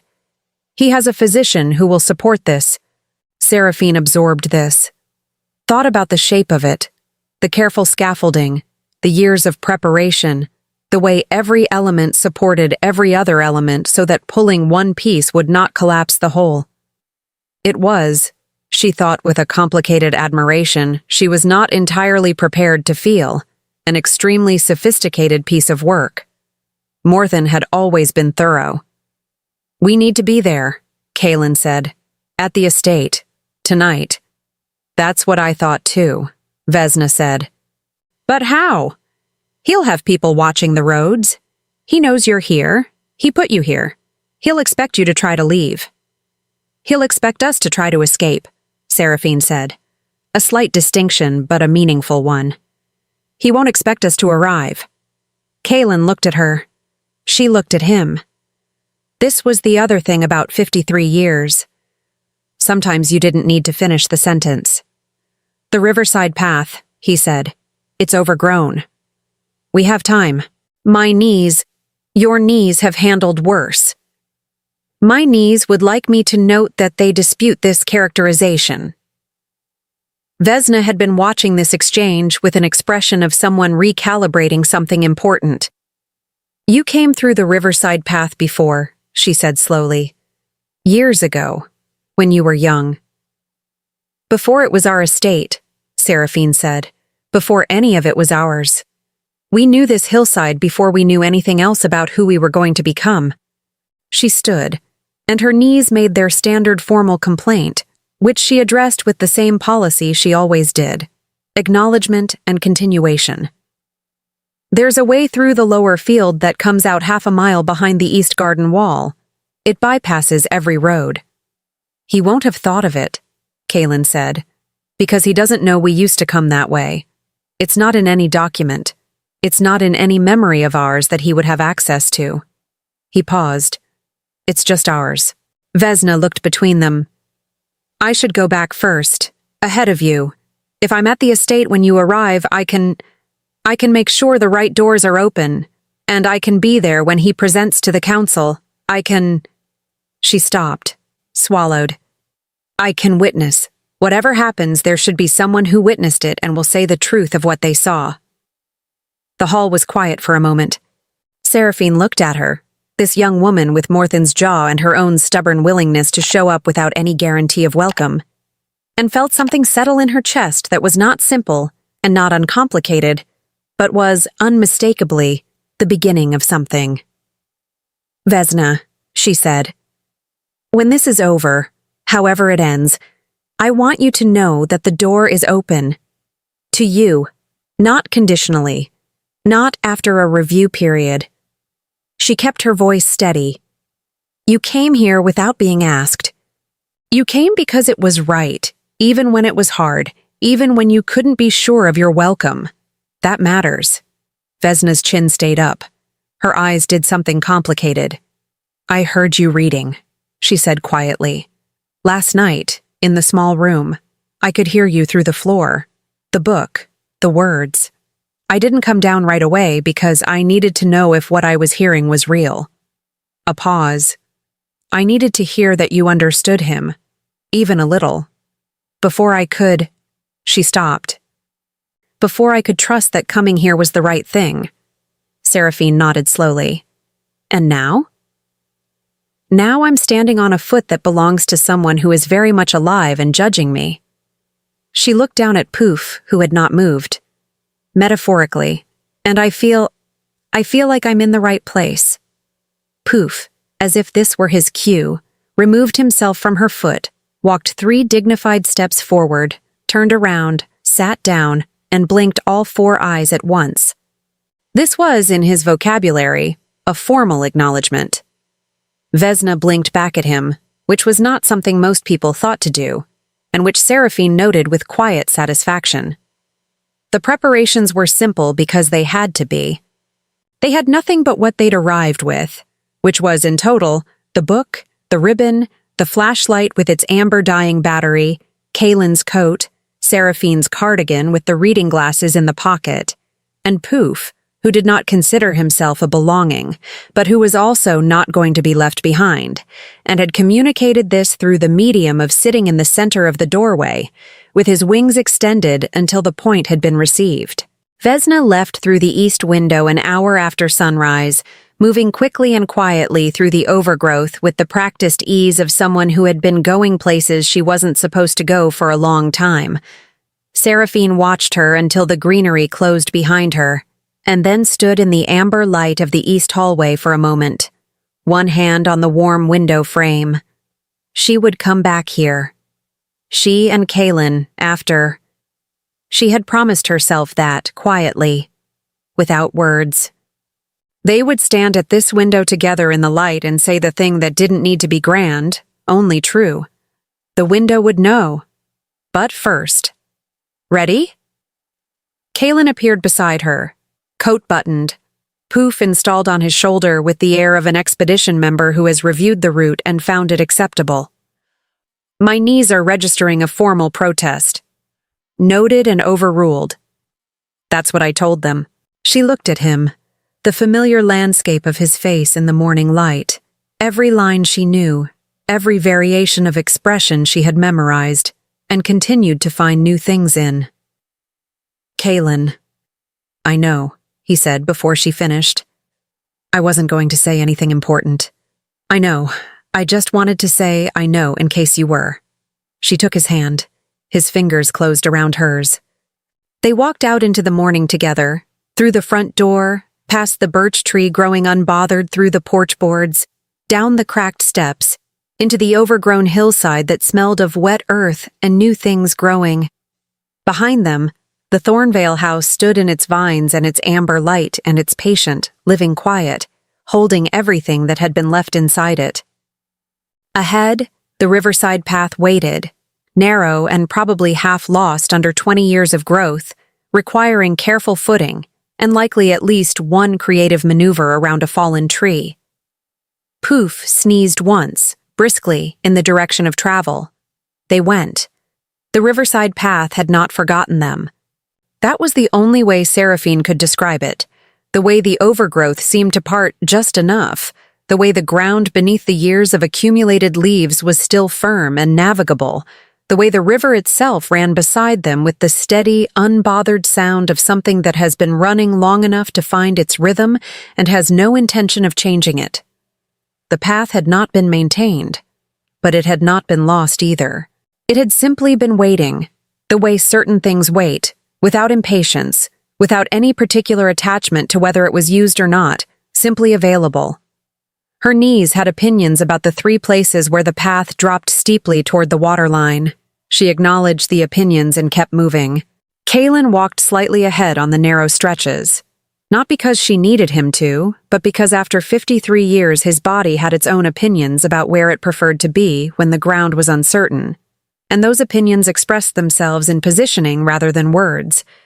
She had stopped finding this annoying approximately 49 years ago, and had since reclassified it as a form of love that had simply found an unusual grammar. Poof rode on Kaylin's shoulder for the first half of the walk, then apparently decided that ground-level investigation was more interesting and descended via Kalen's coat sleeve in a series of small, determined movements. He walked at the edge of the path for a while, nose working, side eyes sweeping the undergrowth with professional thoroughness. Once, he stopped completely, stared at a particular patch of fern for approximately 10 seconds, sneezed at it with what seemed like personal feeling, and moved on. "Boundary marker?" Kalen asked. "Old one," Seraphine said. "This whole stretch used to be contested between the Eastern families. The ground remembers." Apparently so does he. They walked in the companionable quiet that long partnerships develop. The kind that isn't empty, but isn't filled with sound. The kind that has its own texture and temperature. Seraphine turned things over as she walked. The book, now tucked inside Kalen's coat against his chest, its weight distributed between them in the only way available. Vesna, somewhere ahead, moving through familiar roads toward an estate that was no longer quite what it had been yesterday morning. Morthen, preparing his evening. She thought about what the book had said. He is still somewhere, counting. She thought about what she was going to do with that. The estate came into view through the east garden wall exactly where she had said it would, the old stone visible through a gap in the overgrowth, lichen-covered and solid, unchanged by anything that had happened in the last 24 hours, because stone does not adjust its position based on current events. Kalen found the gap in the wall that had been there since before they owned the estate, when some previous boundary negotiation had required a passage and the passage had never been fully closed. It was narrower than she remembered. They were not narrower than they remembered. "After you," Kalen said. Gallantly said. "I thought so." She went through sideways, with dignity. He followed, with slightly less dignity and the expression of a man who was going to say nothing about it, and expected the same in return. Poof went through at ground level without any difficulty whatsoever and had the grace not to comment. The East Garden was in its late afternoon state, the particular amber and shadow of the hour before dusk, when the light decides to show off briefly before retiring. The fountain was still running, the stone moon still trickling. She had expected to feel something sharp at the sight of it, grief or anger or the specific ache of things taken. But what she felt instead was quieter, more certain. This garden had been built with intention and had held that intention through everything. It was not diminished by one night's absence. Vesna was waiting at the garden door into the east wing. She had changed her clothes and looked from the outside entirely like someone who had been at the estate all morning and had simply come outside for air.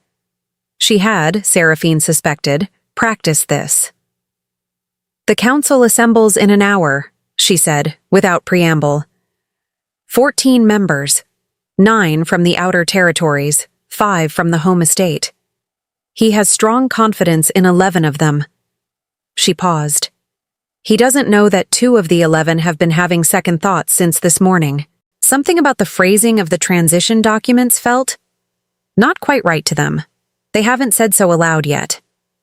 "People who feel something is wrong but haven't found their voice for it yet," Kalen said. "Yes. They need, not an argument. They need permission. Something that makes the thing they're already feeling feel legitimate enough to say. Then we give them that." Seraphine looked at the door. Where will he be before the council? His study, reviewing his presentation. Vesna looked at her steadily. He'll be alone. The 3 of them stood in the amber garden for a moment. "I'll go to him first," Seraphine said. "Before the council. Alone." Both Kalen and Vesna looked at her. "Not to confront him," she said, before either of them could speak. "Not to argue the documents or the signatures or the legal architecture. That can be addressed in front of the council. Kalen, you and Vesna handle that." She kept her voice even and deliberate. "I'm going to go to my son and I'm going to talk to him. That's all. That's the thing the book said was the hardest and also the only thing with a chance of reaching him." She looked at Kalen. "You know I'm right." He was quiet for a moment. In the fountain, water moved over stone. "Yes," he said. "I know you're right." His jaw did the thing, briefly. Then it stopped. "Be careful not to be so right that you forgive too much before the conversation is finished. I've had 53 years of practice at the balance. Fair." Poof climbed back up Kalen's coat and installed himself on the shoulder. He turned and looked at Seraphine with all four eyes, the formal assessment posture, for a long, unblinking moment. Then he sneezed once, short and decisive, and turned to face forward. Which she had come to understand meant, go. More than study smelled of old paper and the particular expensive stillness of rooms where serious things have been decided. He was standing at his desk when she opened the door. Not sitting, standing, which told her that some part of him had not been as calm as his plan required. His back was to her. She watched him register her presence in the way his shoulders changed their angle. A small, involuntary shift, like a structure adjusting to an unexpected load. He turned. For a moment, neither of them spoke. He looked, not triumphant. She had expected something like triumph, or at least its performance. What she saw instead was more complicated, and in some ways harder to look at. He looked tired. He looked like a man who had been certain for so long about what he wanted that the arrival of the wanting had found him less prepared than the planning had been. "You shouldn't be here," he said. His voice was level, controlled. "I've been in this house for 40 years, she said. "I don't require an invitation." He said nothing. She came further into the room and chose the chair across from his desk. Not the one nearest the door, not a defensive position. The one that said, "I am staying." She sat in it with the ease of someone who had sat in difficult chairs in difficult rooms for most of her adult life, and had developed a comprehensive policy for both. "Sit down, Morthen," she said. Something moved through his expression, layered and old and young at the same time. For a fraction of a second he was 12 years old, and she had used that voice, and he had argued with it for 45 minutes before eventually, silently, doing what she had asked. That was the particular consistency of Morthen. He always argued first, and he always eventually chose the relationship. He sat. She looked at him for a long moment. Her son, 51 years old. Sharp and tired and certain and afraid in ways he would never in 1,000 years admit to. And she knew all of this with the specific knowledge that can only come from having loved someone since before they drew their first breath. "I read the book," she said. Something shifted in his face. "I know what you built," she continued. "I know how long it took. I know how carefully you constructed it, and I know, Morthen, I know the foundation it stands on. I know where the first stone came from." She kept her voice steady and direct, without softening that would feel like condescension and without hardness that would make him close. "I know you were 4 years old when you started counting. I know you felt the scales didn't balance. I know you built a whole world around that feeling, and by the time you were old enough to examine it, it had been true for so long in your own accounting that it felt like recorded fact." The study was very quiet. His jaw worked slightly. He did not speak. "You were wrong about the counting," she said. "Not because we loved you without measure. We did. But saying so now doesn't reach the place where the measuring started. You were wrong because you were counting the wrong thing. You counted your father's expectation and called it distance. You counted our completeness and called it exclusion." She paused. "We were complete, Morthen. We were. But completion is not a closed room. It was never—" Her voice shifted, and she let it. "It was never a room with no space for you. It was a room you were always in." His eyes were bright. He was working very hard at something. "You had a daughter," she said. "You raised her alone, and she is extraordinary." She watched something crack, very slightly, in the careful architecture of his face. "She came to us last night. Not because we asked. Because she decided it was right, even when it was terrifying. She has your precision and your thoroughness, and she used them to find her way to the right thing." She held his gaze. That is what you built, Morthan. Whatever else you think the ledger says, you built her." The silence in the room had changed quality. It was no longer the silence of two people on opposite sides of something. It was the silence of something very old and very heavy beginning, slowly, to shift. "I don't know how to—" He stopped. His voice, when it came, was stripped of its careful calibration for the first time in as long as she could remember. "I don't know how to go back from here. What I've set in motion is not irreversible," she said. "Very little is." He looked at his hands on the desk, the documents he had spent years preparing, stacked with such precision. She watched him look at them, and she watched him see them differently than he had an hour ago. And she understood that this was not the end of something, but the beginning of a different and much harder thing. The work of dismantling a structure you built yourself, stone by stone, in full understanding of why each stone was placed. "The council is in an hour," she said. "I know. Your father will be there." A long pause. "I know. What happens in the next hour," she said, "is yours to decide. I'm not going to tell you what to do. I haven't been able to tell you what to do since you were approximately 7 years old, and even then, it was a near thing."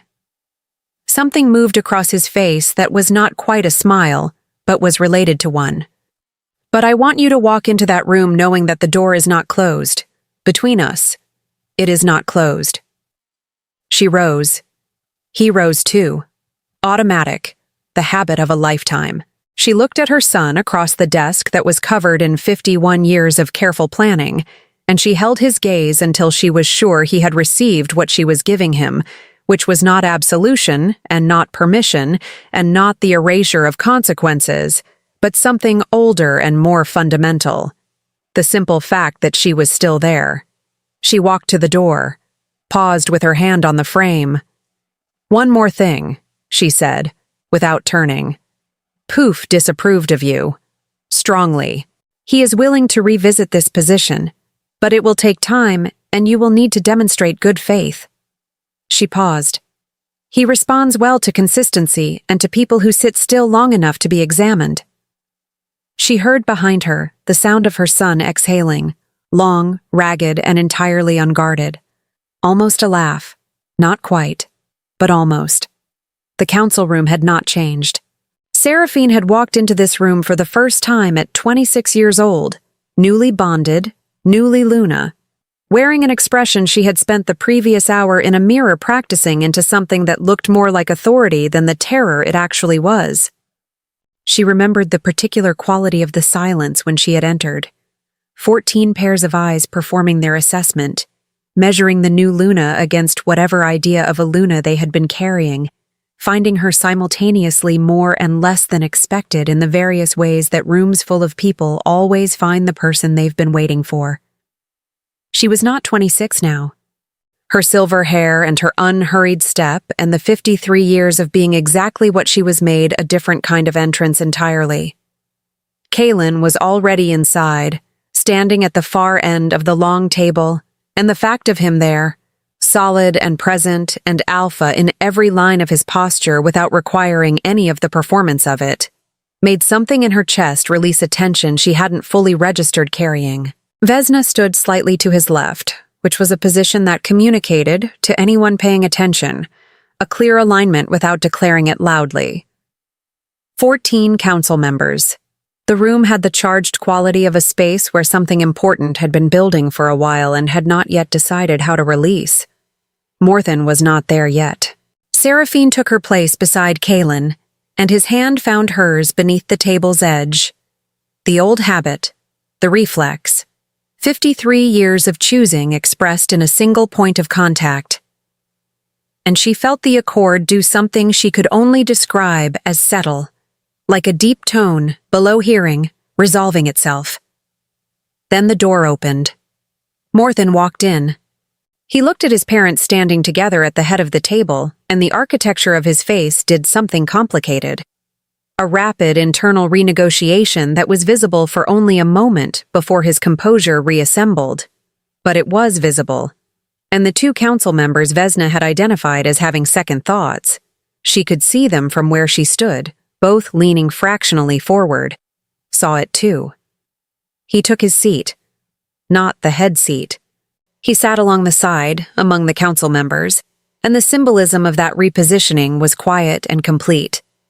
One of the Outer Territory representatives, a broad woman named Counselor Thresh, who had been in her position for nearly as long as Seraphine had been Luna, and who had the expression of someone who had learned to read rooms as a survival skill, looked between Morthen and his parents and said, in the dry tone of someone who has decided to name the thing in the room, "It appears the situation has developed some complexity since the preliminary agenda was circulated." "Yes," Kaelin said. "It has." He placed the transition documents on the table, the ones Morthen had prepared, which Vesna had retrieved from the study in the hour before the meeting, which Kaelin had reviewed with the attention he brought to all documents that affected the pack. "I'd like to address these directly." He spoke for 20 minutes, not dramatically, not with the performance of authority, but with its substance, clear, precise, unhurried. He explained what the documents had been when they were signed, and what framing had been placed around them subsequently. He did not use inflammatory language. He did not speak about betrayal or injury. He spoke about facts and their context, and he spoke about it as the alpha king of a pack he had built on the principle that clarity was more durable than theater. When he finished, the room was quiet. Counselor Thresh looked at Morthen. Morthen, for the first time in the council's collective memory, did not immediately have a response prepared. "The documents were misrepresented," he said finally. Each word cost him something visible.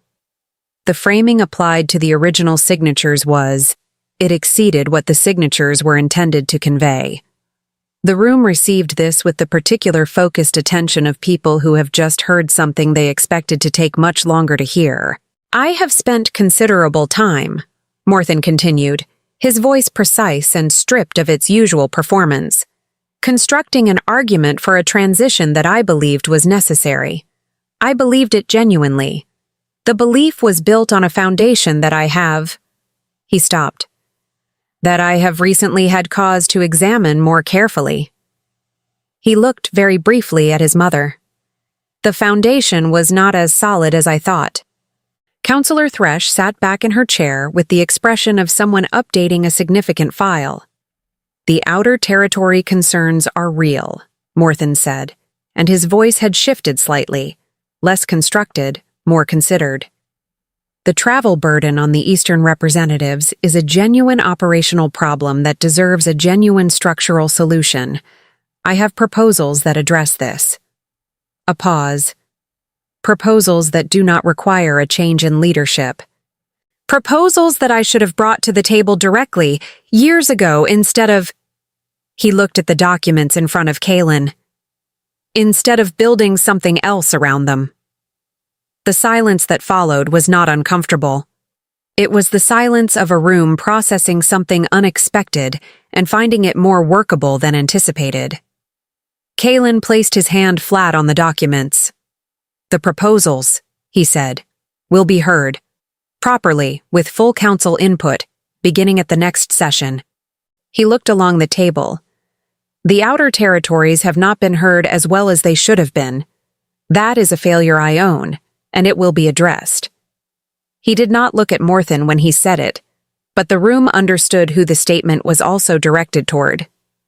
It was what Seraphine had always loved most about him, the capacity to receive a difficult truth without defensive scaffolding, to simply hold it and say yes, and here is what we do now.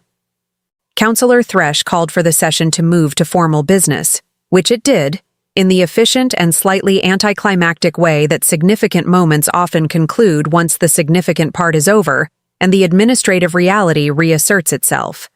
Forms to sign, schedules to confirm. The East Territory representative raising the bridge maintenance issue that had been on the agenda for 3 consecutive sessions and would apparently continue to be on the agenda until the bridge achieved its own council seat. Through all of it, Poof sat on the table in front of Seraphine. Having appeared from somewhere inside Kaylin's coat at the session's opening, taken stock of the room with a four-eyed sweep, and settled into his philosophical sitting pose with the air of an observer who had been briefed and found the briefing accurate. Several council members had looked at him. None had asked. There was a quality to Poof's presence that discouraged certain categories of question. When Morthen passed the table's end on his way out, he stopped. Poof looked at him. The four-eyed assessment. The full, unblinking attention of a creature that did not traffic in social niceties or diplomatic ambiguity. Morthen stood very still under it. Then he sat down, not in a chair, but on the edge of the table itself, which was undignified and entirely unlike him, and which, for that reason, seemed exactly right. He held out one hand, palm up, in the tentative posture of someone extending an offer they're not certain will be accepted. Poof looked at the hand, looked at Morthen's face, looked at the hand again, sneezed once, short, minimal, entirely non-committal, and then with tremendous deliberateness placed one small paw on Morthen's palm. Not an endorsement, not absolution, a beginning, made available. Morthen looked down at the Velpin's paw on his hand, and something in his face went very young for a moment, in the way that grief sometimes reveals the age at which it started. Across the room, Vesna saw it. Seraphine watched her daughter-in-law see her father's face and hold what she saw with the precision and the tenderness she had already come to associate with Vesna's particular quality of courage. The evening continued. The bridge maintenance issue remained unresolved. Some things take longer than one session. 3 months is enough time for a great many things. It is enough time for a bridge maintenance issue to finally be resolved, which it was, in the second session following the night of the council, when Morthen presented a structural proposal so thorough and so practically sound that Councillor Thresh approved it on the spot with the expression of someone who had been waiting for exactly this and was prepared to be professionally gracious about the wait. It is enough time for 14 council members to discover, cautiously and then with increasing confidence, that the outer territory concerns they had been carrying like private embarrassments were in fact legitimate operational problems that deserved, and were now receiving, real structural attention. It is enough time for a pack that had been quietly holding its breath to exhale. It is also, Seraphine had discovered, enough time for a Velpin to develop strong opinions about interior decorating. Poof had, at some point in the second month, decided that the small room at the back of the Thornvale house was his. Not in the territorial sense. He did not mark it or guard it or object to others entering. He simply installed himself there on a daily basis, sitting in the center of the stone floor in his philosophical pose, all 4 eyes moving at different intervals across the shelves and the objects, and the particular quality of the light that came through the gap between the door and the frame. He seemed to find it satisfying in a way that defied further explanation. Seraphine had stopped trying to explain it, and had started simply joining him there in the mornings with her tea, sitting on the floor with her back against the shelf. It was, she had discovered, an excellent place to think. The Thornvale house had been cleaned, not restored, which would have been a different thing and wrong in some fundamental way, but cleaned with care and with attention to what deserved to remain. The vines had been persuaded back from the windows while being allowed to keep the walls, which seemed like a reasonable negotiation. The birch tree on the porch had been given a proper gap in the boards so it could continue to exist without structural tension. The east window had been cleaned on the outside, very gently with a soft cloth, and the amber color at its edges had turned out to be deeper and more complex than they had realized in the night. Not one color, but several, layered, the way old glass accumulates depth over time. The estate had remained the estate. This had never actually been in question after the council session, but there is a difference between something not being in question and something being settled, and the settling had taken its time, as settling does. Seraphine and Kaylin still lived there. The fountain still ran. The garden had been given some attention it had needed for a while, and the stone moon poured its water with what she chose to interpret as satisfaction. Morthen had moved to the East Territory, not in exile. There was no exile, no formal consequence of that kind, because the Pack's justice had always been built on restoration rather than removal, and Seraphine and Kaelin had built it that way on purpose. He had moved because the East Territory was where the work was, and Morthen, deprived of the architecture of grievance he had been maintaining for decades, had turned out to be extremely good at work. The bridge was only the beginning. 3 months in, the East Territory had a new scheduling system for council representation, a revised communication structure, and the early bones of a mentorship program for young wolves who showed signs of the kind of precise, consuming intelligence that needed early channeling, or it would channel itself. He was not healed. That was not a 3-month project. But he was building, and the building was real this time, on a foundation he had chosen rather than one he had constructed around an old wound.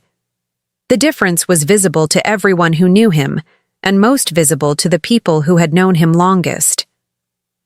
Vesna had stayed at the estate. She had asked, with the careful courage that was her particular signature, whether there was a place for her, and the answer had been so immediate and so clear that it had startled her into a silence that lasted approximately 30 seconds, before she recovered her composure and asked what was needed of her.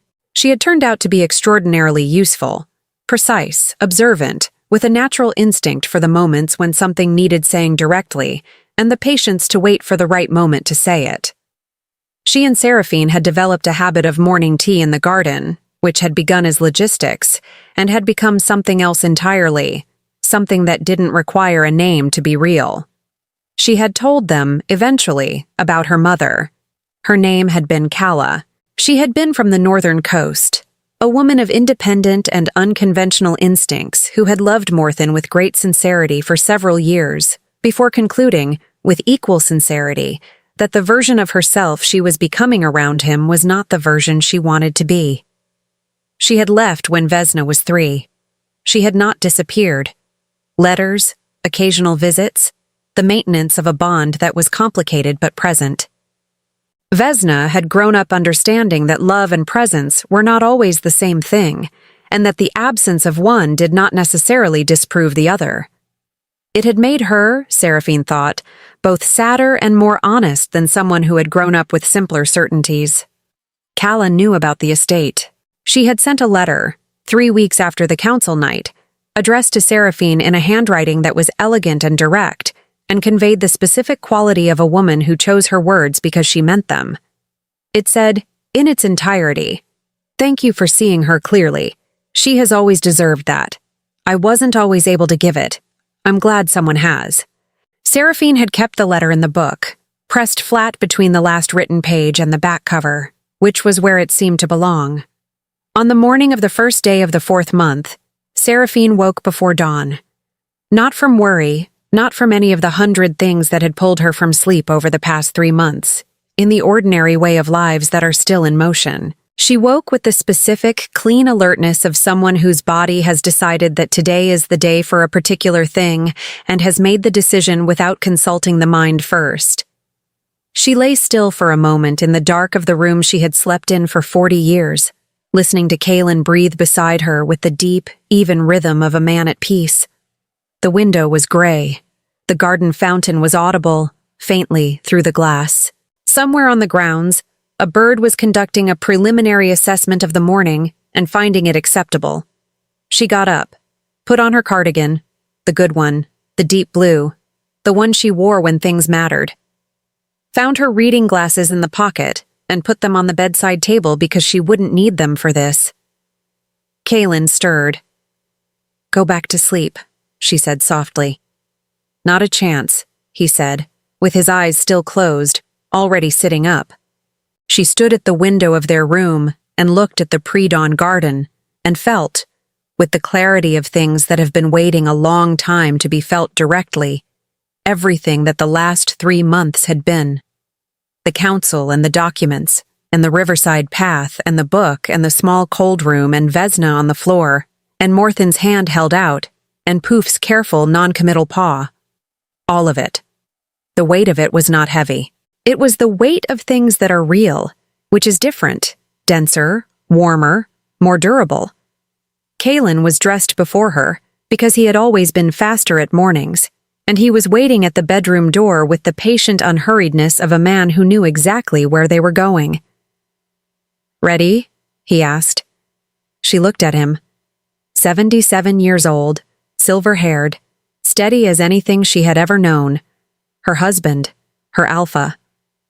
The person around whom her life had organized itself for over half a century, and continued to do so not from habit or necessity, but from the same daily choice, renewed so many times it had become as natural as breath. "Yes," she said.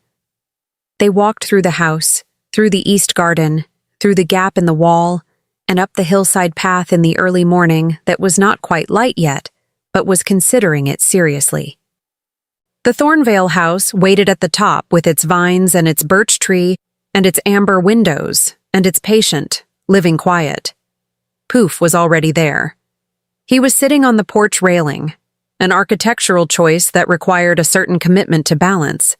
In his philosophical pose, all four eyes trained on the east end of the house. Both wings were extended.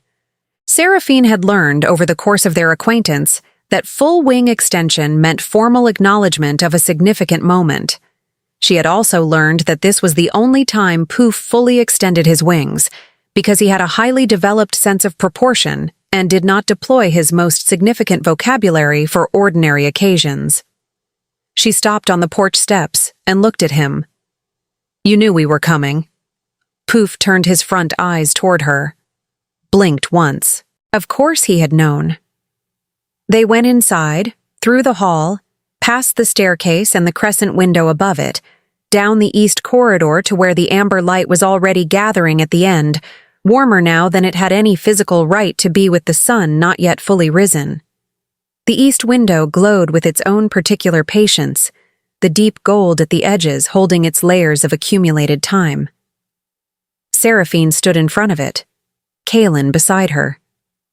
Their hands found each other without looking. The reflex, the 53-year habit, the choice that had become as involuntary as a heartbeat and was no less chosen for that. She felt the frame's warmth even from here. The accord, settling around them like a held breath about to release. She thought about what the book had said. It just needs to be true. The window will know. She looked at Kalen. He was already looking at her. "I choose you," she said. Not grandly, not with ceremony. In the same voice she used to ask him to pass the tea, to remind him where his reading glasses were, to tell him when she was frightened, to laugh at something only they found funny after 50 years of shared references. The everyday voice, the real one.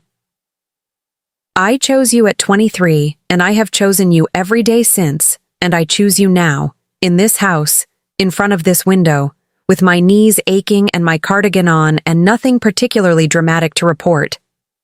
The corner of his mouth moved. "I choose you," he said. His voice was quiet and certain and completely without performance, the voice he reserved for the things that were most true. "I chose you before I had the words for it, and I will choose you after words stop being adequate." He paused. "Which may be soon, if we're honest, but the choice will continue regardless." She laughed, the short, real, unplanned kind. The amber light shifted. It was not dramatic. It was not a burst or a flood or any of the grand manifestations that stories sometimes require of their significant moments. It was simply a deepening, the gold at the window's edges intensifying briefly, warmly, the way a fire brightens when something solid is added to it. The tone that Seraphine had felt before, below hearing, resonant, moved through the floor and through their joined hands and settled. The accord's window closed, not ended, not concluded, simply complete. The suspension that Morthen had tried to open had no ground to stand on now, not because it had been argued away or legally dismantled, but because the thing it had been trying to exploit simply no longer had a gap in it. Two people, standing in the place where their story had begun, saying the thing they had been saying to each other for 53 years, in front of a window that had been listening since before either of them was born. It was enough. It was more than enough. Behind them, Poof made the humming sound, the low, resonant one that Seraphine had first heard in the small room on the night of the beginning, the sound that felt like a second heartbeat. It lasted for several seconds, warm and complete, and then stopped. He folded his wings. Seraphine stood in the amber light with her husband's hand in hers and looked at the window for a long time, feeling the particular quality of a thing that has been finished properly, not cut short, not rushed to conclusion, but followed all the way through to its actual end. She thought about the version of herself who had written the book in this house, in whatever strange fold of time or memory or accord-assisted knowing had made it possible, and she felt toward that earlier self the affection one feels for someone who prepared carefully for a difficulty and got most of it right. She thought about Vesna at the estate, probably already awake, probably already in the kitchen being precise about something. She thought about Morthen in the East Territory, beginning his day with the particular focused energy of a person who has found useful work. She thought about Kalla's letter in the back of the book. She thought about the council and the bridge and the 14 faces around the long table and the pack that was, slowly and honestly, finding a new way to be itself. She thought about all of it, and it was a great deal, and it was good. "Breakfast," Kaylin said. She turned to look at him. "We've been standing here for 20 minutes, he said, "and I skipped dinner last night because of the journey, and I'm 77 years old, and I feel the accord has been appropriately honored, and I would very much like breakfast." "That," she said, "is the least romantic possible conclusion to a significant supernatural moment." "I'm efficient," he said. "It's a known quality." Poof sneezed twice, the pattern that, in his specific vocabulary, she had come to understand as agreement, enthusiastic, and began walking toward the hallway with the decisive stride of someone who also had opinions about breakfast. Seraphine looked at the window one last time. The amber had settled back to its ordinary depth, warm and patient, the way it would be tomorrow morning and the morning after, the way it had been for decades before they arrived, and would be for decades after. The Thornvale house held its history and its objects and its quiet, breathing permanence, and it would go on holding them. She turned away from the window. She walked with her husband and her Velpin through the east hallway and out through the garden and back toward the estate in the full golden morning that had finally, unhurriedly, decided to arrive. She did not look back. She didn't need to. The window knew. If this story moved something in you, I'd love to hear about it in the comments. And if you'd like more stories of old bonds and new magic and creatures that shouldn't exist but absolutely do, let me know. I'll be here. With love, Maggie Reed.